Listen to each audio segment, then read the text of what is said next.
அனைவருக்கும் வணக்கம் மக்களே. இன்றைக்கி என்ன வீடியோ பார்த்தீங்கன்னா, வீட்டில் வெள்ளாம்படி குழம்பு மதிய சாப்பாடு இதுதான். அதுவும் மண் சட்டியில் வச்சு சாப்பிட போகிறோம். வாழை இலை போட்டு மண் சட்டியில் மீன் குழம்பு வச்சு சாப்பிட போகிறோம். மண் சட்டியில் குழம்பு வச்சாவே சூப்பராக இருக்கும். அதுவும் வாழை இலையில் போட்டு சாப்பிட்டோம்னா இதை விட ரொம்ப ரொம்ப டேஸ்ட்டாக இருக்கும். அதுதான் வீடியோ இன்றைக்கி பார்க்க போகிறோம். அது குழம்பு எப்படி வைக்கிறது, குழம்புக்கு என்னென்ன சேர்க்குறோம், மீனை எப்படி க்ளீன் பண்ணுறோம் அப்படிங்கிறத வீடியோ பார்க்க போகிறோம். எல்லாமே அம்மாவும் என்னோடய மனைவி தான் பண்ண போகிறாங்க. அந்த வீடியோ தான் இன்றைக்கி பார்க்க போகிறோம். வீடியோ பிடிச்சிருந்துச்சுன்னா லைக் பண்ணி சப்ஸ்கிரைப் பண்ணி மறக்காமல் கமெண்ட் பண்ணுங்கள். வாங்க வீடியோக்குள்ளே போகலாம். இது வெள்ளாம்பொடின்னு எங்கள் ஊரில் சொல்லுவோம். ஒவ்வொரு ஊர்லேயும் ஒவ்வொரு டைப்பாக சொல்லுவாங்க. எங்கள் ஊரில் வெள்ளாம்பொடி குழம்பு. இப்போ தான் மீன் அம்மா ஆஞ்சிக்கிட்டு இருக்காங்க. இது எப்படிமா அலசுறது? இது என்னென்ன போடணும் இதில் அலசுறதுக்கு? உப்பு போடணுமா? உப்பு போட்டு அலசுனா அந்த பிளாவு வந்துடும். அதுக்கப்புறம் அந்த வாடை ஸ்மெல்லு இருக்காது, மீன் அந்த வாடை இருக்காது, கவுச்சி வாடை. அதுக்கு தான் உப்பு போட்டு நல்லா ஒரு டைமுக்கு 2 டைம் நல்லா அலசிடணுங்க. இந்த அலசி வச்சுருக்காங்கல்ல, இது அலசலையா? ராங் மெசேஜ் ஆகிட்டு.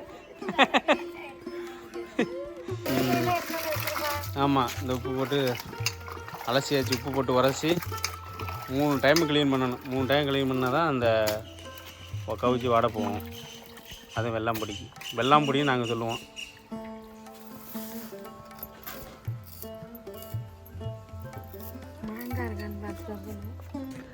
இந்த மீன் வந்து வறுக்க, இந்த மீன் குழம்பு இந்த அடுப்பில் வச்சாச்சு. மண் சட்டி தான், மண் சட்டி மீன் குழம்பு சூப்பராக இருக்கும். வாங்க சாப்பிட்லாம். ஓகே, எண்ணெய் ஊற்றி வெந்தயம் போட்டாச்சு. ஜீரகம் போட்டால் கொஞ்சம் வாசமாக நல்லாயிருக்கும். ஜீரகம் போடுங்க. வெங்காயம் கருவேப்பிலை சேர்த்து போடுறோம். தக்காளி, அடுத்து தக்காளி போட்டாச்சு. தக்காளி போட்டு நல்லா வதங்க கிண்டணும். மஞ்சப்பொடி, இது என்ன மிளகாத்தூள். அது வெள்ளை கடை என்ன பவுட்ரு, உப்பு. அது என்ன பவுட்ரு? அது என்ன பவுடர் இதில் போட்டுது அம்மா?